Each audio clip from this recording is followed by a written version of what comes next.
Hello students, मैं अनुकंपा तनेजा। आज मैं आपको हिंदी व्याकरण एवं रचना करवाऊंगी। तो आपकी पुस्तक का नाम है नवीन हिंदी व्याकरण एवं रचना, माध्यमिक भाग 6। तो बेटा, किसी भी भाषा का सही ज्ञान तब होता है जब हम उसके व्याकरण के बारे में पढ़ते हैं। उसकी व्याकरण का ज्ञान होना बहुत ज़रूरी है किसी भी भाषा को समझने और पढ़ने के। तो आज हम इस पुस्तक का पहला अध्याय पढ़ेंगे, भाषा, लिपि और व्याकरण। भाषा क्या है? जिस माध्यम से विचारों का आदान प्रदान किया जाता है उसे भाषा कहते हैं। अर्थात जिस चीज़ से हम अपने विचारों को दूसरों तक पहुंचाते हैं और दूसरे के विचारों को समझ सकते हैं उसे भाषा कहते हैं। भाषा का प्रयोग मुख्य रूप से दो प्रकार से किया जाता है। नंबर 1 बोलकर, मौखिक रूप से। दूसरा लिखकर, लिखित रूप में।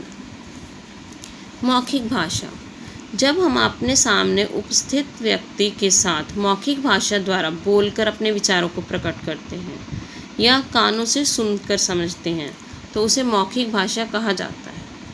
रेडियो तथा दूरदर्शन पर प्रसारित होने वाले समाचार, क्रिकेट कमेंट्री, गीत संगीत के प्रोग्राम, काव्य पाठ, वाद विवाद, टेलीफोन बातें करना, ये सब मौखिक भाषा के ही उदाहरण हैं। उसके आगे आता है लिखित भाषा। लिखित, जब हम दूर स्थित व्यक्तियों तक अपनी बात लिखकर पहुंचाते हैं उसे भाषा का लिखित रूप कहा जाता है। तो लिखित भाषा, ये जो आजकल आप पुस्तकें पढ़ते हो, समाचार पत्र, दैनिक पत्रिकाएं पढ़ते हैं, ये सब लिखित भाषा का ही एक रूप है। इसमें लेख, कहानी, संस्मरण, ईमेल, SMS आदि ये सब क्या है, लिखित भाषा का ही एक रूप है। उसके बाद आता है मातृभाषा।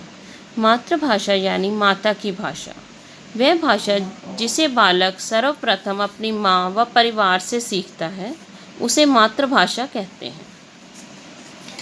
राष्ट्रभाषा, किसी राष्ट्र के अधिकांश निवासी जिस भाषा का प्रयोग करते हैं वह राष्ट्रभाषा कहलाती है। जैसे भारत की राष्ट्रभाषा कौन सी है? हिंदी, क्योंकि भारत के जो ज़्यादातर लोग हैं हिंदी भाषा को समझते हैं और उसका प्रयोग करते हैं। उसके बाद आती है राजभाषा।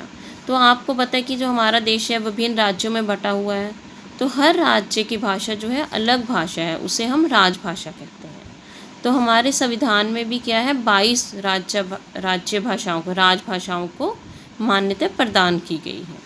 इसमें हिंदी, संस्कृत, पंजाबी, सिंधी, उर्दू, असमिया, बंगला, गुजराती, ये सब भाषाएं आती हैं। तो हर भाषा को लिखने के लिए बेटा क्या होता है, लिपि होती है। भाषा के लिखित रूप को प्रकट करने के लिए कुछ ध्वनि चिन्हों का प्रयोग किया जाता है जिन्हें लिपि कहते हैं। तो हर भाषा की एक लिपि होती है। तो हमारी हिंदी की लिपि कौन सी है? देवनागरी लिपि। और उर्दू की लिपि फारसी, अंग्रेजी की रोमन और पंजाबी की गुरमुखी। तो हर भाषा की एक लिपि होती है। ये देखिए पुस्तक के नीचे ये पूरा टेबल बना हुआ है जिसमें बहुत सारी अलग अलग भाषाओं और उनकी लिपियों का वर्णन किया गया है, ये आप देख सकते हैं। ये देखिए। उसके बाद आता है व्याकरण। व्याकरण क्या है? अब जब भाषा का प्रयोग करते समय हमें उसके शुद्ध और अशुद्ध रूप का ध्यान रखना चाहिए। उसे ही तो जिस चीज़ से हमें भाषा के शुद्ध और अशुद्ध रूप का पता चलता है उसे व्याकरण कहते हैं। तो ये देखिए वाक्य, सेवक ने तोते को काटकर अमरूद खिलाया। तो ये क्या है? अशुद्ध है। इससे ये आपको क्लियर नहीं होता कि तोते को काटकर अमरूद को खिलाया या अमरूद काटकर तोते को खिलाया।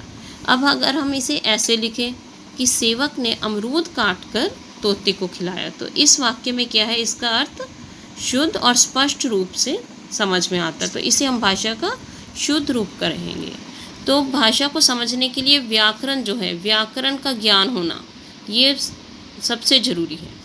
तो व्याकरण वह शास्त्र है जो हमें भाषा का शुद्ध उच्चारण करने, शुद्ध रूप से लिखने तथा उसे ठीक प्रकार से पढ़ने व समझने के योग बनाता है, उसे व्याकरण कहते हैं। व्याकरण के मुख्य 3 अंग होते हैं। नंबर 1 वर्ण विचार, शब्द विचार, वाक्य विचार। तो ये है बेटा भाषा का मूल ज्ञान जो आपको स्टार्टिंग से करना है। सबसे पहले भाषा और उसकी परिभाषा और उसके भेद करेंगे, और उसके बाद कौन सी भाषा की कौन सी लिपि है, व्याकरण, उसकी परिभाषा और उसके भेद। तो ये सब आपको रीडिंग करना है आज, ठीक है। तो ये आपको सारा करना है। मैं अपनी अगली वीडियो में इसके प्रश्न उत्तर करवाऊंगी।